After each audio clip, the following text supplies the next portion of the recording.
First Clinic Dynamo and the Ade Akye Abia Jumedi Sompa 93.1. We are live on Facebook, Sompa 93.1, and on TV, Sompa TV. My name is Omanhene Yaw, always been your man in the morning. And I don't pay your transia. Na enra Chief Justice Tokunu what the krata Omanhene Yaw mama man kwan ho beba ya o chiro krata say nanke wo say ye man kwan na wono so eyi ni nsema no na obetia no say ye say nipa num bi the petition nipa bi inside the akoma Omanhene amo awoso ama Council of State no na e was saying komutie na no disem no petition no yama kwan ama enra one also the na no disem akoma Omanhene Ghana mrano chese ne nsaka one eye Council of State ebedi kita ho ahwese the your friend of prima facie case if that can be established there Omanhene will set up a committee, and when that committee is set up, the president can decide to suspend the Chief Justice or let the Chief Justice stay and the investigation and the committee will do its work. The president has the authority to suspend the Chief Justice pending the investigation and the outcome of it. And no, people have started asking questions. Say na it was said anka the mamino request it was said on the Juma, and I say next time going forward and he say yeah bo bi kwadu ansa na yamana yano na yebeto safre and some bebre and a man for aka ehonsem the abeto justice here and say Chief Justice as submitting a response to His Excellency Omanhene John Dramani Mahama over the remover's petition. The atosumienu Adwo Asafo Ena Enra Kuoko showdown ewo MPP's headquarters. This right committee chiro krata mano say ye guys eye Justin Frimpong Kodia the general secretary chiro krata so bi NCC kasa Adwo Asafo Koswa granting interview across stations in Accra.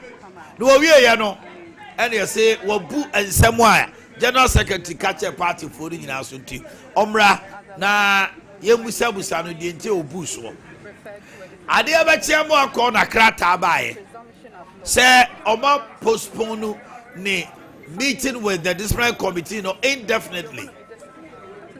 Then Adwo Asafo enra walk for showdown also otini o baby obi na ka kire no say it has been postponed sinida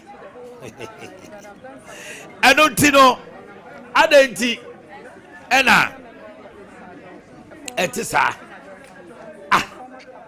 Adwo Asafo say answer for letter there be o neno ena party no so deputy general secretary ka say Adwo Asafo was served a letter about postponement of a disciplinary committee hearing.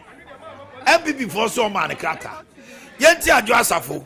I'm prepared for a committee hearing, and I come and hear the so I just pack my bag and return to come out. I think that as a party we ought to be very serious about these things. As a lawyer, when a client is referred to a disciplinary committee, the presumption of law is that you've done something untold, and you're going to face it. You're going to be disciplined. That's exactly what a disciplinary committee is. So why ridicule me in public and come here and tell me that the committee is not being serious? The message you send to the whole of Ghana is that I've done something untold, and I'm coming here to be disciplined. A senior member of this a former deputy major, a former cabinet minister, a former minister of state, 3-term member of parliament. This is how I'm ridiculed to come, and there's nobody there to sit because what the case is over, or there is no finding of things. So I thought that there was a better way of doing this. You disappointed? They ought to be disappointed. I'm just appearing because I'm a law-abiding citizen. I know the Constitution inside out, both of our nation and that of the party. And even if you check the letter that they wrote to me, the sections in our party Constitution that they were quoting, well, make the reference. It has nothing to do with disciplinary or having done anything unrelated. You think there's no basis for that? Or was it? I don't know. You think there's no basis for the referral in the first place? I can't say there's no basis. They know the reasons why they did what they did, and they can best answer it. I am saying that there's a presumption in the public against me that I've done something untoward about the party. Okay. And see, that's something you know to say. Or a 3-time member of parliament, a former cabinet minister, a former deputy majority leader. You don't treat me like that. Why ridicule me but skip this morning hearing? And here the MPP says he was sent a letter about the postponement. He's saying she also heard it from somewhere. Who is telling Ghanaians the truth? Anyway, Ghana Education Service Atiku say omo entrance no mo SDA SHS shooting incident. Committee no hwehwem no mo be kankyere Ghana for Ghana Ghana chapter dey kopa aye ba ya akwala no timi nya atuo wura school ho no timi clock tuo no mo se tuo na nto no do so eto na pawu ene ma fa to a chere fe tini nyina ya hwehwem a omo ye. Ghana-US relations is very strong and can be improved. Virginia Palmer, a US ambassador. Number Kaya Donald Trump and JBR was in Ghana and near my betono. What they also 10% atoso. It is a near mano, Nanka betono 20,000 or the 10% atoso. To Uber calculate 10% no of 20,000, which is about 20 million. Now the account hunting and near man go back here 22 million. 220 million. And on a Ghana 4 fee said there be. The near America 40. Ebi mukra de kose vice president comment to be obe making against Donald Trump on the human rights nominee Ukraine numun sensem bi say and ebi mukra be chantro say Donald Trump yewe or see your vice president talks too much. Meanwhile, so took Donald Trump and Kasa. Ghana, you be show what social media. If you must see the vice president Keka Yenti and Omode Sandy Manu Crano, after so at the Amano, but and you say Munina Bay say Virginia Palmer say they will see what they can do. Now 10% no M1. That trade war Donald Trump ashasieno enya sem ketwa China de ne de aba Europe de ne de aba Canada crowd there almost omoni America to kwanta ya pai Mexico just virtually across the globe ubia so edison e be a 35% 15% 20% increment of goods and service America so they call and no na meme wiase ayire me no ka say Ghana asemba ko a ebuboba ehu pa a clinker. There is crisis. And danger is looming.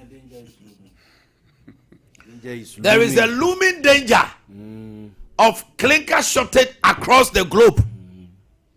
The other told say, and near my idea cement no Ghana ye krano. You see a whole iodine.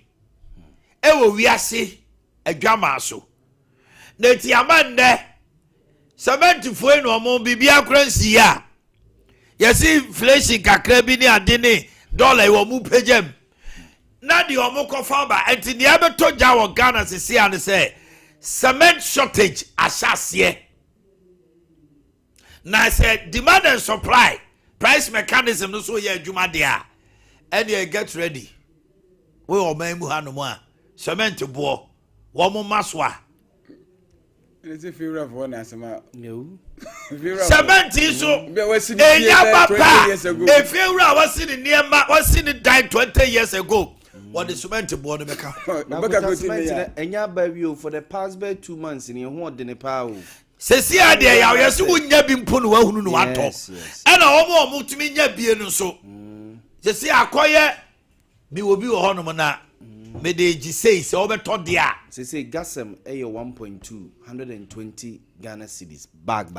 Cement bag. It depending where you have been taking it. Some places are 130. Me fan say Kumasi. We was a Sunday na me. E go stream dia be 150. Yes. Kumasi say anopai, e bi anopai. So mate so anaso matum dia. Ya ona nya de obete so. As a Sunday me busa bi no. 120 Ghana. Bag. Cement bag. 120 Ghana cedis. Na December nim na say 80 we say. And December na 80 Ghana. 80 Ghana say 100 cedis. Na 120. 120 cedis. Na ba kum no mo friend. Diamond so 120 cedis. Na Dangote de na ma. Soul ne. And soul. Ba kum na 100. So ne any 105. And no so ba he no na weight no. I'll say a bill suche bi. Yes, or more 4.5 and or more is this a 3.5 yes, 5.5. Yes. So I think the 4.5 na equal 120. 4.5 na equal 120 na yin na. What wire ross no? Do wa bo so betum. Akontati ade na be bi eduru no. Now, for the past month or two, no, what is the authorities telling Ghanaians and what are they doing?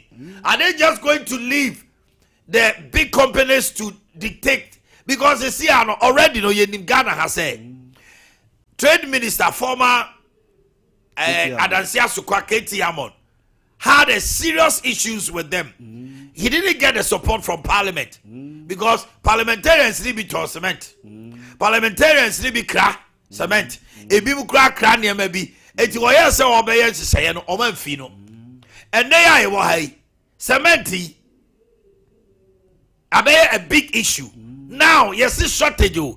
And you say, be a crown or tumano mutum. God have mercy on us all. God have mercy on us all.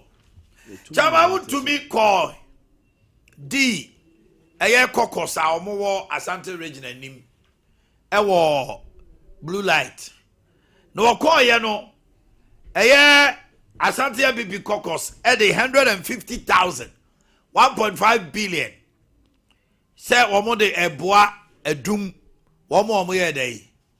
Womo enioma hye no enti ewie na chama wontumi sorry kasae na o kasa no no se osra o mampani John Mahama se won kasa nkyere Kevin Taylor na brante no aye enyamra nsam bi a wabedi di blue light fo na omo ye dey womo enioma hye no na certain unprintable words.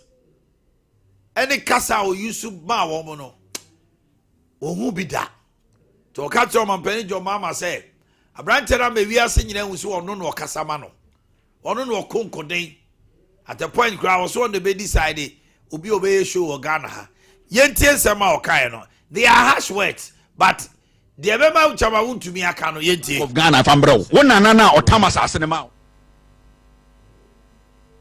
asokɔ no hɔ kɔgye sika kwasantifo ni bi ye mmoa bugina PZ boton ade na mo mfa so akodi twɛ mo de akodi agyantrafo gonofo kwasiafo sika every bank of Ghana fambrɛ wo nana na otama sase ne ma wo no wo nana na obutu oba asokɔ no hɔ kɔgye sika kwasiafo abofunu kwasiafo munye sika o PZ ram na kɔtɔ red maya mo dross mu kan mu nko school de muni ma ne sɛ ye de ya ton chains akɔtɔ red anom kwasia oje sɛ Ghana nyina ni Kumasi PZ mun nyina e John so mo bon John so mo asantefo mbrantie ni bi eni ti na MPP use mo agimi mo lucky say jale to horo na mo nda aye kebe hye mo sam emmoa mo gigegeja PZ na mo ton fake belt fake jeans mo wiawia nkofo tutu nkofo bag mo wiara mo akɔtɔ red ni jantrafo o pa abansi case store na wo store mo bi mo agimi PZ abandia na ba omi akwase akɔtɔ cement abrewa ko na ho kɔgye cement ni bi soswe ade na mo nkom na ho kɔgye cement emmoa saa santini a wagimi no ɔde sɛ cobra nko 50 wagimi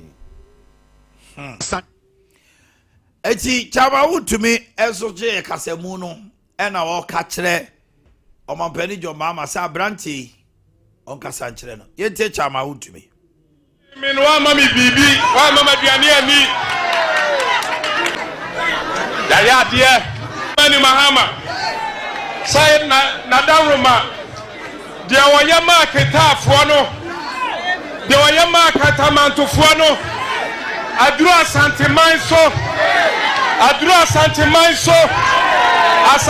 so wadaruma wunum say yetia tax pa enti ade ya hwehwe ne sa wobabra omobesia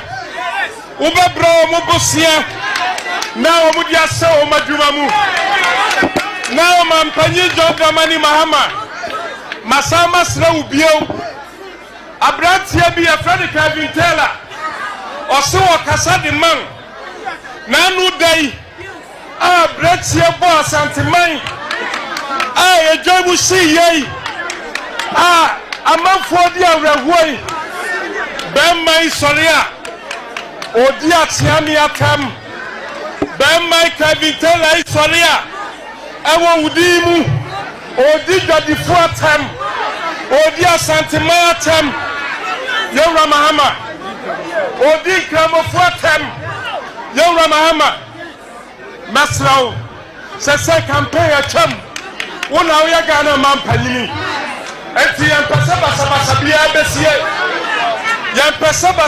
besie abatu ona twam agesa 2028 ya betaba enti ade abaya hroba ade abedi dia sentiment atam ade abedi di yewra tam dia yewra mahama ebare sa yempre yempesa ubaba hasai na uba yewra hano na sentiment ya bochi say ma won ko ho anuti ano mampanyini yasra wo sai wo mu didi adwadifo atam no sabe enye wo mu na bese ha entitia ya titia ne sai ayedum so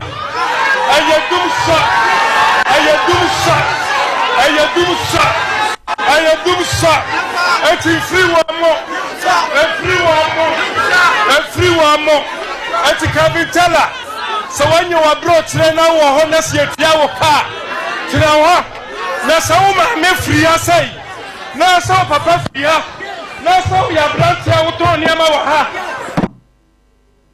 okay Asante Oh my mama nyai mamo mama ti Oh my in political communication on but for say yana bi kan say ano ede bobo sanyi no na ditua in other words nipa bi ho edom gitumi ensem bi obeka na opposition obenya power but when your success or the peaceful nature of that particular government wetin na bu man yen sankofo no you see how to control them utimi yes ade na ebo pa because on say wo hwe ewianda npp kwa and this ewini abawia nipa bi kasa say na so mo opposition but no more power and in same wo ha yenka say mpanufo se de oda form na yeboa no say bi wo anya bia mo ase a yenya mo no kro no ntino me I don't want to go there sasem no nobody can sit anywhere to defend it and some na no hia ehun hia ano be me do say metimi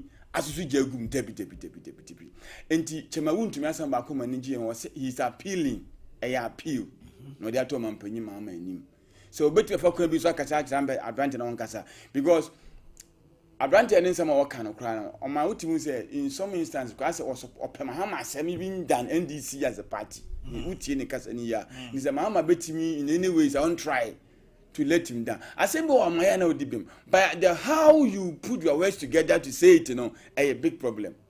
And on our branch and face because opposition some canon. They say, "Oh, power," and I send this any power we are. And simple on my uncle so. And Ranty and Sebi or Bonnie Ben on my yes will be an idea. Sebi now was saying a baby, so what I say. A bassa ashy. As Antima Cocos, Enra, or Mutimi Yadi, timid 150,000 call. That should be the major issue. I say a Casana de Bomba Basso. And yes, you are branching in maybe our year, ye babe, jewel, and I say, ye best sad JP was so. Semaun to me, I say ye is making an appeal. Yena nanum, Zebi, ye a ma, intimate from Mane, Mabrubi or Monia Bria Juma. And no matter what you say, you have to condemn it. Internet media, in fact, and pay you crack. Now, make us a yen rock when I want to me, as I'm a Yagina Baswanaka, make my main tea say, Sebi, Sasim Siakoswa, and ye, Mebruno, Woko Canada, say want to come back. Ah, Sebi, you yin hokrano. Omonia Brapes almost started life. And this Sebi, Obia, what a video back, Obia, backgrounds, Ubu Sebi, Mebruno, Modimon Bosomobo. Now life should get back to life for them. On my media, they made toss me near Jassa for the no. Party no me who say, Omanhene Yaw fence. Men can say, meeting, men can show down. Omo because Obaka Bena or in the same thing by say, I just for meeting. Then, Omo a chicken out. Uma say, I just for party penophobia could fear, and I could dim come say by yas and give a bar. Send away and come on down the right channel. So I didn't have for us a baby ma. Ade Akye Abia my minimum be share for the next day no almost almost say yes to ashara my so wanti and ade ba ko my women I just have so pana so pana some do be ko abenya ni mo du ho pa o okono so be hu supporters be ekoye enti na for that matter no party ni ma ehu maybe be say kra no if say the situation is very delicate na say I say best panic ni abai one task ni ya dey assemble brewa o matimi kra fa asama my neck Nebi ammonia mamena shia amasumdua ba the way forward. But my de background say MPP so mo pamumpo they are just of person no. Even no party nature mo tanachi o. Say okeka kasansem no. Ebi ani je ho percent ka. Ensam ne ba bontre na omutimi zo because mo pamumpo. They are just of ase no. Obi beto so daachi.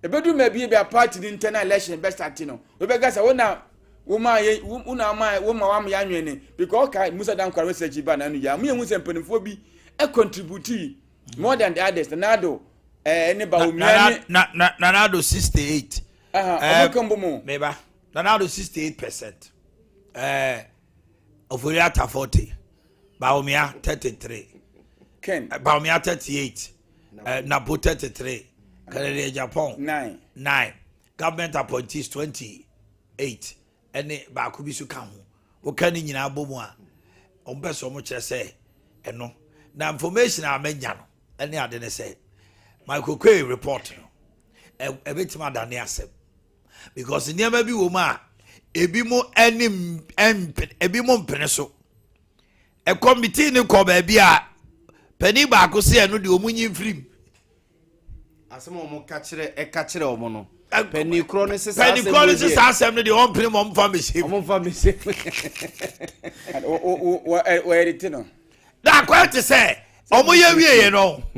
Asante region research no moye no. Asante region research no moye no. There would to be a taxi a bi mo moye wa ha no. Aye. Go and read it. 87%. Say na na do na mo lusu ye.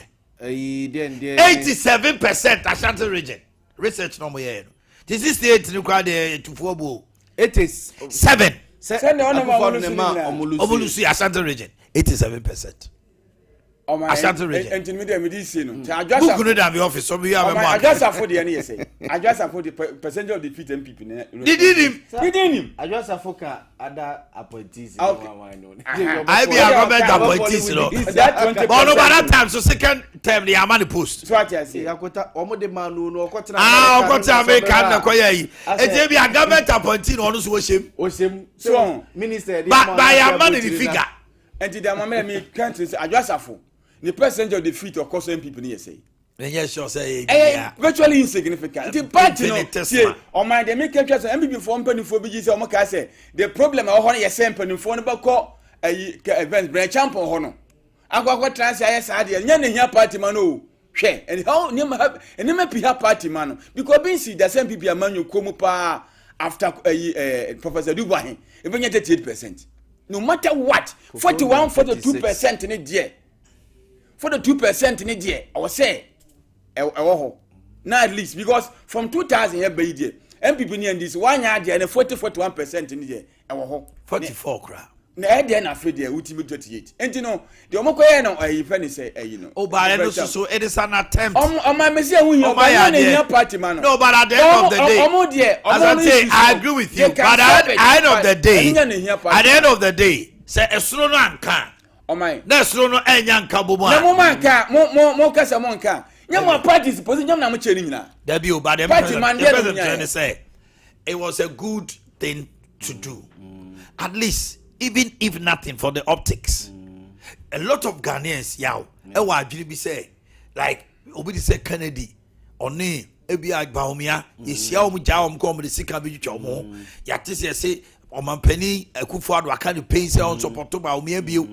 Allegedly we are told say or say an Eastern regional candidate and a Northern regional candidate. I be told you say there are certain people are no more tight Baumiechi all of a sudden they've shifted come to Kennedy and some baby and it become rumored. It's when the public of the party also see say and Krofoya omudi animu ayesu omutwetwa omo sekai say omo kranya sanetia even if it's good for the optics and I only so that one there let's allow it.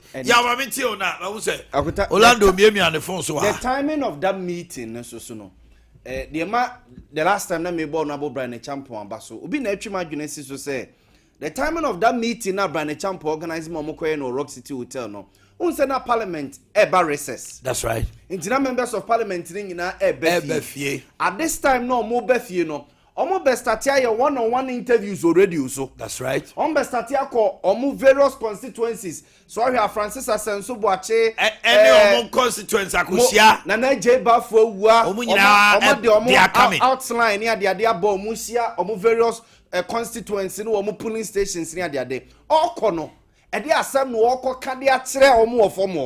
they are not streamlined well, ebi ko to bomb. Ebi ko ye interviews ko di nkomo na fei ebepia bonte abese ade no kra. And to prevent ade no mo nso no ntem no ene mo organize the members of parliament no and other influential individuals that was very positive. Party nim si yenkosia. De wo ka bia no kan dem ha sei. Yenhwe ni yensiesie and akotamino mienu di wadanse say at a point a very positive ma wo mo e ma mpedinfo binom e open up ni also opachew opa bi chew e wo manim de also no so no e ka no kura bia na hinta obie so kire o msa de we enya mia na minim wo hwe no mo say ei sa na tie especially the defeat in the north obi how it happened so kire o mo say masa ade na mo de sem no minim wo hwe omo chechire mu ye na chese no krobi na akotwa ntora kire pani bi ama pani na die chain nipa na woko elections no enti they had to apologize enti ne mani bi wono mu a e bia be for the cameras but ni ekonanim no ebeboa akota MPP nti ase se so omo se omo ena omo de bo omo ho safo hene se omo na di democracy baaye e ma Ghana kra no enema bi a improve elections no odo na omo na introduce ya Justin Kodia Frimpong sa letter bi no de ba ye say hedo bi ankasa no enene kire ya ontwe letter nsan sa adwo asafo ade no omo ntime nhia na ontwe letter nsan akota baby a MPP party ne gira sese no enema sene asante ka no enema hye pabo enema ha nipa enema they should allow them akota MPP party this time ya na obetima kasa ansem no yeah because the timetable be better for polling election ya ultimate kasa this time ya and as bibi se obi bo bibi se chairman bibo munja omo no munyi omo yi wia then you start to engage them enti mo kono a ebia mo koto polling station aba mo koto constituency aba mo koto regional elections no afi na modalities eba na fe eba di aba flag bearer ho na fe mo manfo atiase se abusuafo yakon awie kasa na etuatwa this is a kwan a ye befa so flag bearer elections no e kwan ye befa so akọ wow nipa be di atem se be disqualify mo ye bi with Baumia ne Kennedy Japan emre kukuru kakraka no obi aboma baso sese ne na manfo si expect se enka ombedi di omo ho atama keke bi a kire obi de bi abonte ha dwena ye I'll give you a showdown one that full time Kennedy Japan aso ho but manfo boma baso se mo ya de it this time ya na kunta so obi wa asam ka obetima ka o manenka tano no nka ama man kaman sempenifo se ya and obi ono mo a ebi afe no gada ne tot eba wa ma na nka so kana no tuma mo emra wo hia no pa no be du hia mo and emra wo expect no be kasa asem and that time no mo ko ebi a flag bearer elections wo expect that time no to bomba e datom say kridi mu a na de masese nyina na adwiragu but so ka ne na yebetima soso anu a kosi se efia chi ni abofo no no maso ano enti Justin Kodua Frimpong any party mpedimfo no sa krata ne de se mo say mo na mo di democracy baye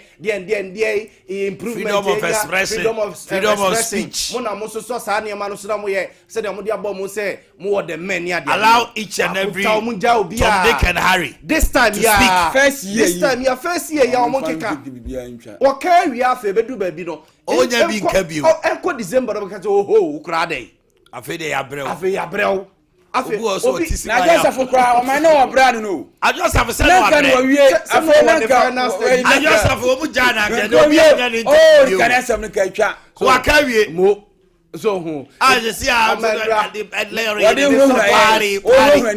party we right so the bro for buy the party so the bro for the obo you don't treat me like that a party a 3-time member of parliament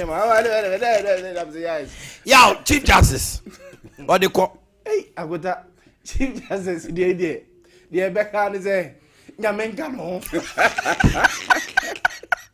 now what him say there's another petition for Jane Mate Electoral Committee Jane Mensa appear hene omo dispatch we no ba ko dey say Bossman Asare and Atete nipa mienu na tete dey no hodada oh me see there ya the petition na ba ko no so e bo dey oda so se bo nka ho se bo na last hour no omo yi ni so tete so ya ba adwuma be o ka ho reason through the ranks nipa 4 and the petition oh there is one man by name Daniel Obo or something on the nipa back when a group there be and also the say babo ntina we team you know say Chief Justice there could do baby say oh my petition be to abonte manfo hu nsema there be when the petition na akoba nipa ni din na aba say the din the enye petition no name content is not out it's nipa mienu plus an individual and the petition cause say yenyi apia hene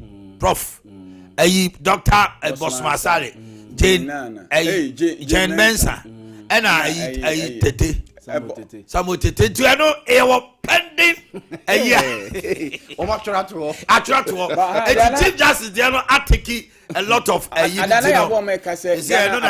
Ghana about no so about Chief Justice say Akukosa 1963 Nkrumah Kulumbu me pese me marry ko Kulumbu yeah can since the 1992 constitution on so case BC the on say omo ye lawyers recent past recent and the fourth republic Nkrumah you obi ada